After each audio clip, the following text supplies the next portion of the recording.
નમસ્કાર, આપનું હાર્દિક સ્વાગત છે એજ્યુકેશન ગુજરાત ચેનલમાં. આજે આપણે ધોરણ 8માંના વિજ્ઞાન વિષયનો ત્રીજો પાઠ કોલસો અને પેટ્રોલિયમ આ પાઠનું સ્વાધ્યાયપોથીનું સંપૂર્ણ સોલ્યુશન વિડીયો માધ્યમ શીખવાનું છે.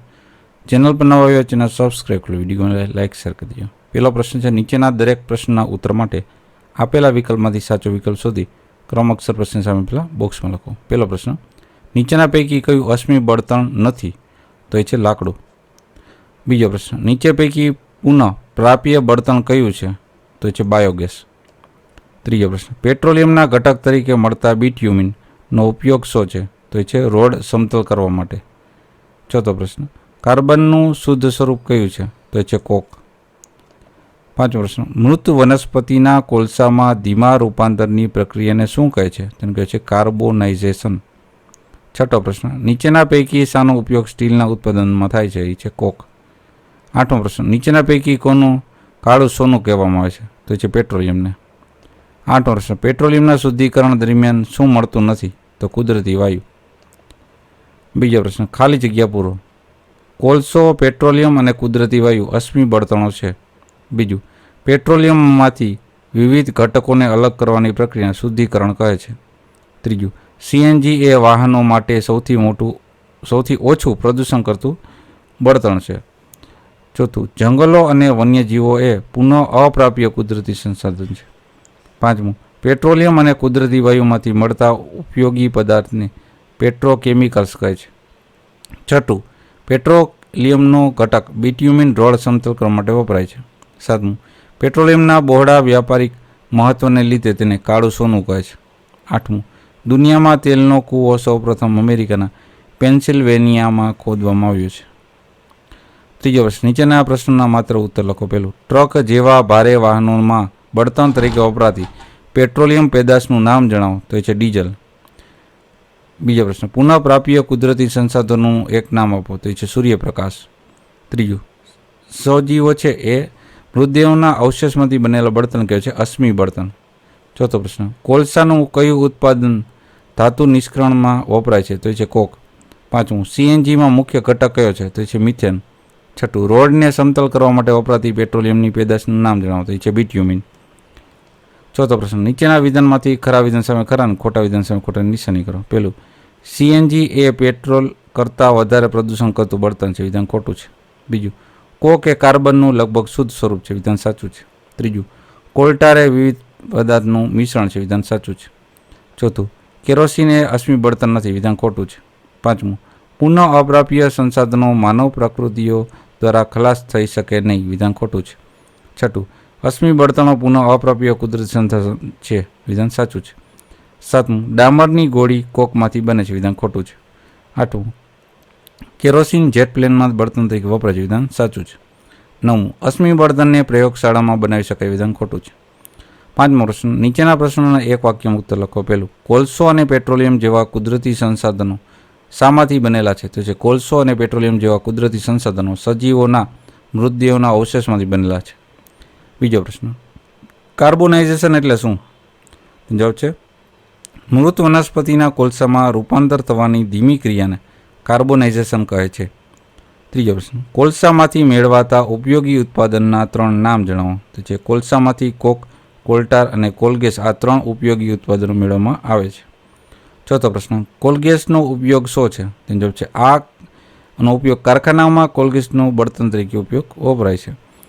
પાંચમો પ્રશ્ન, અશ્મિ બળતણ એટલે શું? તેનો જવાબ છે સજીવોના મૃતદેહોના અવશેષમાંથી જે મળતા પુનઃ અપ્રાપ્ય સંસાધનો એને અશ્મિ બળતણ કહે છે. છઠ્ઠો પ્રશ્ન, સીએનજીનું પૂરું નામ? તો સીએનજીનું પૂરું નામ છે કોમ્પ્રેસ નેચરલ ગેસ. સાતમું, એલપીજીનું પૂરું નામ? તો એ છે લિક્વિફાઈડ પેટ્રોલિયમ ગેસ. આઠમો પ્રશ્ન, પેટ્રોકેમિકલ્સ એટલે શું? તેનો જવાબ છે પેટ્રોલિયમ અને કુદરતી વાયુમાંથી મેળવાતા ઉપયોગી પદાર્થને પેટ્રોકેમિકલ્સ કહે છે. છઠ્ઠો પ્રશ્ન, નીચેના પ્રશ્નોના ટૂંકમાં ઉત્તર લખો. પહેલું, પુનઃપ્રાપ્ય અને પુનઃ અપ્રાપ્ય કુદરતી સંસાધન એટલે શું? દરેકના ઉદાહરણ આપો. તેનો જવાબ છે કુદરતમાંથી અમર્યાદિત જથ્થામાં મળતા અને માનવ પ્રવૃત્તિઓ દ્વારા ખલાસ ન થાય તેવા સંસાધનો પુનઃપ્રાપ્ય કુદરતી સંસાધન કહે છે. ઉદાહરણ તરીકે હવા, ભૂમિ, સૂર્યપ્રકાશ. કુદરતમાંથી મર્યાદિત પ્રમાણમાં મળતા સંસાધનો પુનઃ અપ્રાપ્ય કુદરતી સંસાધન કહે છે. ઉદાહરણ તરીકે જંગલો, વન્યજીવો અને ખનિજો.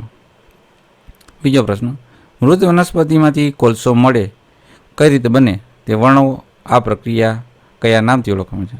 તો લગભગ 300 મિલિયન વર્ષ પહેલાં પૃથ્વી પરના નીચાણવાળા ભેજયુક્ત વિસ્તારોમાં ગીચ જંગલો હતા. કેટલીક કુદરતી આફતોને કારણે આ જંગલો જમીનની નીચે દટાઈ ગયા. તેમની ઉપર માટી જમા થઈ જવાથી એ દબાતા ગયા.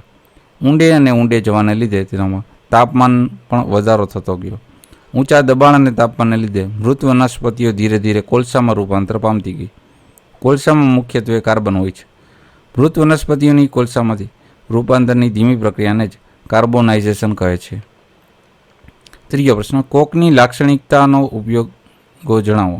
તેનો જવાબ છે કોકની લાક્ષણિકતામાં પહેલું તે સખત છે, બીજું તે છિદ્રાળુ અને કાળા રંગનો પદાર્થ છે, ત્રીજું તે કોલસાનો લગભગ સંપૂર્ણ શુદ્ધ પ્રકાર છે, ચોથું તે સળગે ત્યારે ધુમાડો ઉત્પન્ન કરતો નથી. કોકના ઉપયોગમાં પહેલું છે સ્ટીલના ઉત્પાદનમાં અને બીજું છે કેટલીક ધાતુના નિષ્કરણમાં. ચોથો પ્રશ્ન, સીએનજી અને એલપીજીના બળતણ તરીકે વાપરવામાં શું ફાયદા છે? પહેલું, સીએનજી અને એલપીજી એ સ્વચ્છ બળતણો છે. બીજું, આ બંનેનો વપરાશ ઓછું પ્રદૂષણ કરે છે. ત્રીજું, સીએનજીનો ઉપયોગ વિદ્યુત ઉત્પાદન માટે કરવામાં આવે છે. ચોથું, સીએનજીનો સૌથી મોટો ફાયદો એ છે કે ઘર અને કારખાનામાં પાઇપલાઇનની પહોંચાડી શકાય છે. પાંચમું, તેમનો સીધો જ દહન તરીકે ઉપયોગ કરી શકીએ છીએ. પાંચમો પ્રશ્ન, પેટ્રોકેમિકલ બનાવટની પ્રક્રિયા સમજાવો. તો પેટ્રોલિયમ એટલે કે સમુદ્રમાં રહેતા જે સજીવો છે એના દ્વારા પેટ્રોલિયમ બન્યું છે. આ જીવો મૃત પામતા ગયા, એના મૃતદેહો સમુદ્રના તળિયે એકઠા થયા. તેઓ રેતી અને માટીના સ્તરોથી ઢકાતા ગયા. તેમના સ્તર પર સ્તર થતાં આ પ્રક્રિયા લાખો વર્ષો સુધી ચાલતી રહી. હવાની ગેરહાજરીમાં તથા ઊંચા તાપમાન અને દબાણને કારણે દટાયેલા જીવોના અવશેષોનું જૈવ રાસાયણિક પ્રક્રિયાને લીધે પેટ્રોલિયમ અને કુદરતી વાયુમાં રૂપાંતર થયું. છઠ્ઠો પ્રશ્ન, પેટ્રોલિયમનું શુદ્ધિકરણ એટલે શું અને પેટ્રોલિયમના ઘટકો જણાવો. તેનો જવાબ છે પેટ્રોલિયમના વિવિધ ઘટકોને અલગ કરવાની પદ્ધતિને જ પેટ્રોલિયમનું શુદ્ધિકરણ કહે છે. પેટ્રોલિયમના ઘટકોમાં આવશે પહેલું પેટ્રોલિયમ વાયુ, બીજું પેટ્રોલ, ત્રીજું કેરોસીન, ચોથું ડીઝલ, પાંચમું ઊંજણ તેલ, છઠ્ઠું પેરાફિન મીણ, સાતમું બીટ્યુમિન. સાતમો પ્રશ્ન, કોલટારના ગુણધર્મો લખી તેનો ઉપયોગ જણાવો. તેનો જવાબ છે કોલટારના ગુણધર્મો પહેલું તે કાળું અને ઘટ પ્રવાહી છે, બીજું તે અણગમતી વાસ ધરાવે છે, ત્રીજું તે લગભગ 200 જેટલા કાર્બનિક પદાર્થનું મિશ્રણ છે. કોલટાના ઉપયોગમાં પહેલું જીવન જરૂરિયાતની ચીજવસ્તુઓના ઉત્પાદનમાં પ્રાથમિક ઘટક તરીકે, બીજું રંગો, દવાઓ, વિસ્ફોટકો બનાવવા, ત્રીજું સુગંધિત દ્રવ્યો બનાવવા, ચોથું પ્લાસ્ટિક, પેન્ટ, ફોટોગ્રાફી પદાર્થ તથા છત બનાવવા, પાંચમું ડામરની ગોળી બનાવવા. આઠમો પ્રશ્ન, અશ્મિ બળતણોના વપરાશથી નુકસાનકારક અસરો જણાવો. પેલું, અશ્મિ બળતણનું દહન થાય ત્યારે ઉત્પન્ન થતો છે કાર્બન ડાયોક્સાઇડ એ ગ્લોબલ વોર્મિંગ સાથે સંકળાયેલ છે. બીજું, કોલસા જેવા અશ્મિ બળતણના દહન દરમિયાન ઉત્પન્ન થતા વાયુ જેવા કે carbon dioxide, sulphur dioxide, nitrogen oxide આ વાતાવરણને પ્રદૂષિત કરે છે. ત્રીજું, ઉપરોક્ત વાયુઓ વરસાદના પાણીમાં ભળી અને એસિડ પણ બનાવે છે, જે એસિડ વર્ષારૂપે જમીન પર પડે છે અને જમીનને પણ પ્રદૂષિત કરે છે. ચોથું, અશ્મિ બળતણનું જે સંપૂર્ણ દહન નથી થતું, કેવું થાય છે? અપૂર્ણ દહન થાય છે. ત્યારે દહન નહીં પામેલા કાર્બનના રજકણો હવામાં ફેલાય છે અને જે માનવીના શ્વસન તંત્રના રોગો પેદા કરે છે. આ રીતના નુકસાનકારક છે. નવમો પ્રશ્ન, પેટ્રોલ અને ડીઝલની બચત કરવા શું કરવું જોઈએ? જવાબ છે પહેલું, ચાલીને જઈ શકાય એવા સ્થળે પેટ્રોલ કે ડીઝલની ચાલતા વાહનોનો ઉપયોગ કરવો જોઈએ નહીં. બીજું, બને ત્યાં સુધી એકધારી અને મધ્યમ ગતિથી જ વાહન ચલાવવું જોઈએ. ત્રીજું, ટ્રાફિક સિગ્નલ આગળ અથવા તમારે રાહ જોવાની હોય તે સ્થળે વાહનનું એન્જિન બંધ કરવું જોઈએ. ચોથું, લાંબા અંતર સુધી એક વ્યક્તિએ જવા માટે પોતાના વાહનને બદલે સાર્વજનિક વાહન બસનો ઉપયોગ કરવો જોઈએ. પાંચમું, પોતાના વાહનના એન્જિનની સમયાંતરે ચકાસણી કરવી તથા નિયમિત જાળવણી રાખવી જોઈએ. 10મો પ્રશ્ન, શા માટે અશ્મિ બળતણ એ પુનઃ અપ્રાપ્ય કુદરતી સંસાધન છે અને સમજાવો. તેનો જવાબ છે અશ્મિ બળતણ બનતા લાખો વર્ષ લાગ્યા છે. માનવીની વિવિધ પ્રવૃત્તિઓ માટે અશ્મિ બળતણનો બહોળો ઉપયોગ થાય છે. કુદરતમાં અશ્મિ બળતણનો જથ્થો મર્યાદિત છે. આ કારણે અશ્મિ બળતણ એ પુનઃ અપ્રાપ્ય કુદરતી સંસાધન છે. 7મો પ્રશ્ન, વૈજ્ઞાનિક કારણ આપી સમજાવો. પહેલું, પેટ્રોલ અને ડીઝલ જેવા બળતણોનો ઉપયોગ વિવેકપૂર્ણ કરવો જોઈએ. તેમાં પહેલો પોઈન્ટ છે કે પેટ્રોલ અને ડીઝલ એ પેટ્રોલિયમમાંથી મળેલ ઘટકો છે. બીજું, પેટ્રોલિયમ એ પુનઃ અપ્રાપ્ય કુદરતી સંસાધન છે, તેને બનતા લાખો વર્ષો લાગ્યા છે. ત્રીજું, તેનો જથ્થો મર્યાદિત હોવાથી નજીકના ભવિષ્યમાં ખૂટી જવાની સંભાવના પણ છે.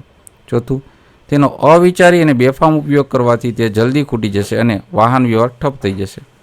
પાંચમું, તેનો કરકસરપૂર્વક અને વિવેકપૂર્ણ ઉપયોગ કરવો જોઈએ, જેથી એને પછી આપણી જે આવનારી પેઢી છે એ સંસાધનનો ઉપલબ્ધ રહે તથા અંધકારમય ભાવિનો સામનો કરવો પડે નહીં. બીજો પ્રશ્ન, પેટ્રોલિયમ એ કાળું સોનું કહેવાય છે, શું કામ? તો પહેલો પોઈન્ટ છે, પેટ્રોલિયમમાંથી ઘણા બધા ઉપયોગી પદાર્થ મેળવવામાં આવે છે. બીજું, આ ઘટકોનો ઉપયોગ બળતણ, ઊંજણ તેમજ રંગો ઉપરાંત માનવ રેસાઓ અને પ્લાસ્ટિકના ઉત્પાદનમાં થાય છે. ત્રીજું, જેમ સોનું કિંમતી ધાતુ છે એમાં કાળું પ્રવાહી છે એ પણ ઘણું કિંમતી હોવાથી એ કાળું સોનું કહેવાય છે. આઠમો પ્રશ્ન, તફાવતના બે મુદ્દા લખો. કોલસો અને કોક. પેલું, પથ્થર જેવો કાળા રંગનો સખત પદાર્થ છે એ કોલસો છે, જ્યારે સખત છિદ્રાળુ અને કાળા રંગનો પદાર્થ છે એ કોક છે. કોલસો છે એ મૃત વનસ્પતિના કોહવાણથી લાખો વર્ષના અંતે બંધ છે, જ્યારે કોક છે એ કોલસા પર પ્રક્રિયા કરી મેળવવામાં આવે છે. LPG CNG. એલપીજી છે એટલે પેટ્રોલિયમના વાયુના ઊંચા દબાણને પ્રવાહી સ્વરૂપમાં રૂપાંતર એટલે એલપીજી મળે છે, લિક્વિફાઈડ પેટ્રોલિયમ ગેસ. જે સીએનજી કુદરતી વાયુના ઊંચા દબાણે રૂપાંતરિત કરવાની ક્રિયા છે એને કોમ્પ્રેસ નેચરલ ગેસ કહેવામાં આવે છે. એલપીજી રાંધવામાં અને વાહનમાં બેમાં બળતણમાં આવે છે, જ્યારે સીએનજી બસ, મોટર ગાડી, રિક્ષા જેવા વાહનોમાં બળતણ તરીકે અને ઘરોમાં પાઇપલાઇન દ્વારા બળતણ તરીકે પણ ઉપયોગમાં આવે છે. નવો પ્રશ્ન, જોડકા જોડો. સૂર્યપ્રકાશ એ પુનઃ પ્રાપ્ય કુદરતી સંસાધન. અશ્મિ બળતણ પુનઃ અપ્રાપ્ય કુદરતી સંસાધન. કોક તો સખત છિદ્રાળુ બળતણ. સીએનજી એટલે કે સ્વચ્છ બળતણ છે. પ્રવૃત્તિમાં આપણે કુદરતીના માનવ સર્જિત અલગ અલગ કરીએ છીએ. તો કુદરતીમાં આવશે હવા, સૂર્યપ્રકાશ, પાણી, ભૂમિ, કોલસો, પેટ્રોલિયમ, કુદરતી વાયુ, વૃક્ષો, ફળો, શાકભાજી, ખનિજો, કુદરતી રેસાઓ વગેરે. માનવ નિર્મિત એટલે કે માનવ સર્જિતમાં આવશે પેટ્રોલિયમ પેદાશો, પ્લાસ્ટિક, સંશ્લેષિત રેસાઓ, રબર, મનોરંજનના સાધન, વાહનો, સાબુ, સુગંધિત દ્રવ્યો, ઘર વપરાશની વસ્તુઓ વગેરે. તો આ હતા આપણા પાઠના સ્વાધ્યાય પોથીનું સંપૂર્ણ સોલ્યુશન. જોતા રહો એજ્યુકેશન ગુજરાત ચેનલ. શીખતા રહો. Thank you. આભાર.